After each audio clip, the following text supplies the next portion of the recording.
Welcome to the video. This is my 1972 Ford Maverick Grabber. It's got a 302 in it. Used to be a drag car back in the day. I found some information, papers in here and whatnot. Pulled out of the junkyard about a year ago. Took a while, but I actually might have got it moving, might have not got it moving. You gotta watch the whole video to find out. The first time in 30 years, because I looked through it, I saw a bunch of receipts, and I think I saw a gas receipt from 92. And from all the other information I found on this, it really seems like it's been early 90s since this thing was driven. So 30 years. And let's see if we can maybe get it moving in this video and cut the curse on the old 72 Grabber. Oh, I'm excited, but also very nervous.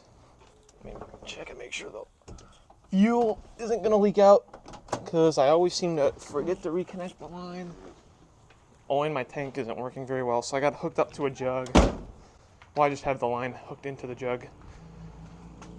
Oh, I just got a new tank. And it's a lot deeper, and I don't think the pickup's working. Alright. Seems like the fuel line's not leaking. I rebuilt the carburetor as well, so we shouldn't have any problems with that.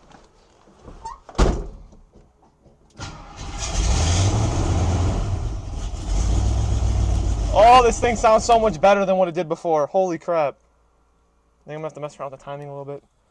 Oh! That thing sounds mean.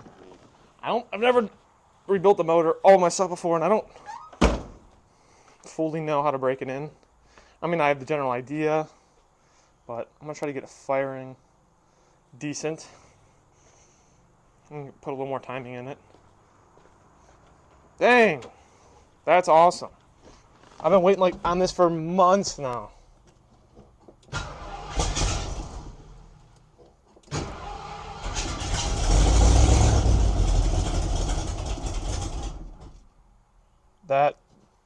Oh, that's so exciting. Oh my gosh, that thing sounds mean. I had oil on the plugs. I had some down cylinders compression-wise. And one of the valves was leaking. And I didn't get new heads, and I didn't pay for a machine shop to machine them. I lapped them myself, and it's a lot better. I think it still leaks a little bit, but to be honest, I don't have the fuel line hooked up. That might help. Probably should just charge the battery, to be honest. But this battery's been in and out of... Alright, shut up. It's been in and out of all my cars, because I tend to buy cars with bad batteries. I don't know why this is not going to shut off. Shut up! Thank you. Hopefully the battery's alright.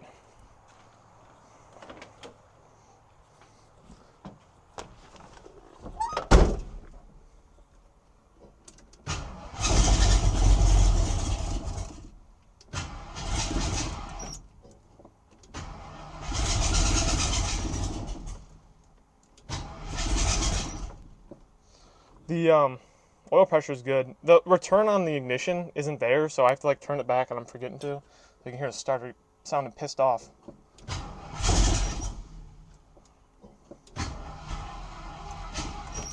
Yeah, I think it wants some more juice from the battery.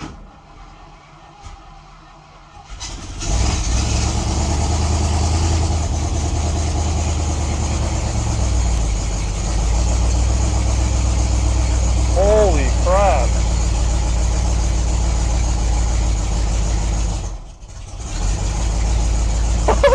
This is crazy. I see all sorts of smoke coming up. Should have hooked up the ignition on the outside. It might just be all the shit I've dropped on the motor, or the motor might be that warm already. The temp gauge doesn't work on this car, of course. It's not showing super hot. I just think it's burning stuff off. And the plug wire was on the header, so that probably doesn't help either. Damn plug wires. We gotta reroute those. Dang! That was pretty sweet. Very sweet. I'm excited. Oh. Dang.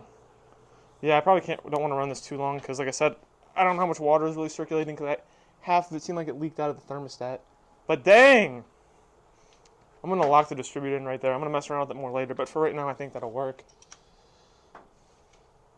Oh my gosh. Wow. Wow, wow, wow. Like I said, it's beginning of September, mid of September. Actually, dang, we're getting to the end of September. But it must have been like June or maybe early July when I first tore the motor apart.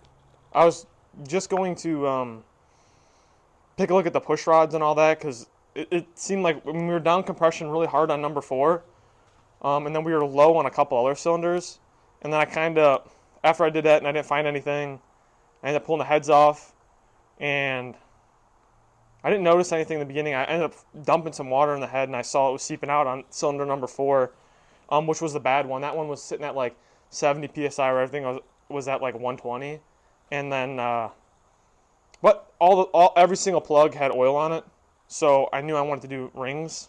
So I ended up taking the pistons out because I said screw it, and I put new rings in it, new bearings.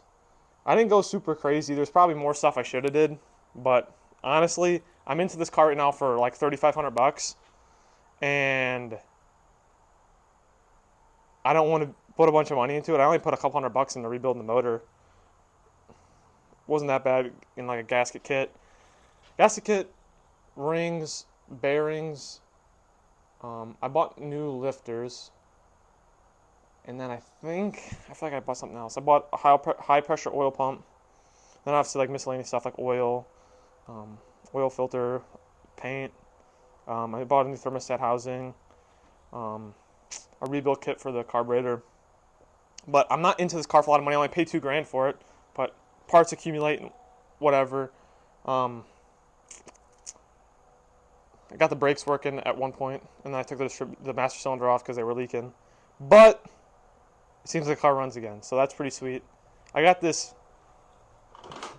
cold air intake out of the Chevy I bought. I made a video on it, the $300 Chevy, and this was inside the truck. And with the HEI distributor, it's like way too tall. You can't fit a normal air cleaner on it, and I don't really want to put a small one on it. So I'm kind of trying to, I don't know if that'll fit under the hood, but that's what I want to go with. But that's a bunch of random stuff, and not for right now. But dang, this thing might be roadworthy here. I'm really excited though. I'm very, very excited. After you guys saw me get the motor running, I'm now focusing on brakes. I got them bled a decent bit. I had to go back in and put, they didn't have any of these self-adjuster stuff in there, so this return spring in the bottom was very loose. But it's all good now, and I'm gonna go do the other side. And then one thing I noticed when I was in here, which kind of sucks, is, I don't know if this will pick up, but the lower control arm is loose. Oh, there you go, you can definitely see it there. Which, honestly, the bushing's just probably shot, which I don't really want to have to change. That sucks, but I guess I'm gonna have to figure that out. Trying to get the car moving today, and I've been dealing with this gas pickup problem for a while now, and that's why I was running out of the tank. And I freaking just drained a bunch of gas on the ground. But the pickup was, the bottom of it was flush with the bottom plastic piece right about there, and it didn't let any gas in, so I freaking cut all the filter up and just ingested about half a gallon of gas. But it'll actually suck now, which is cool. Kind of wish I didn't cut the filter. I think I could have just moved it without cutting the filter, but I'll put an inline filter in. It's like 3/8 inch line. I don't see how that would get gummed up, but at least we got it solved now. I actually was able to pull the filter all the way off, so I'm gonna run no filter, but that shouldn't give us any problems. I can actually, I gotta bleed the brakes, and I'm gonna take it for a rip today. It's pretty exciting. But that was giving me the biggest problem forever. I was going under there, and I thought the breather was freaking pinched, and it was, but that wasn't the problem. Just gotta zip the tank back up, fill this back in. I feel like I might be able to save some of this gas. I don't know. Maybe that's a bad idea. I mean, there's some oil and coolant in there, but you know, I don't think that's the worst thing.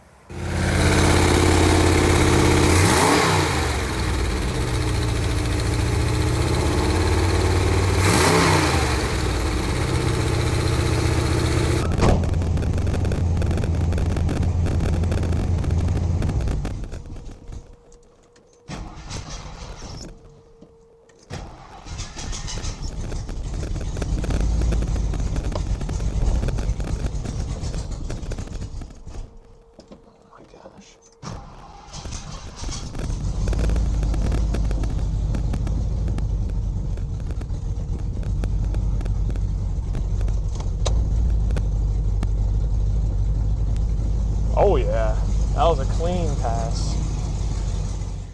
As you can see, we got her moving. First time in 30 years. It was pretty fun. I wish I could have gotten on the road in this video, but I ran out of time. It's getting cold outside. And this thing, well, one, doesn't really want to run in the cold.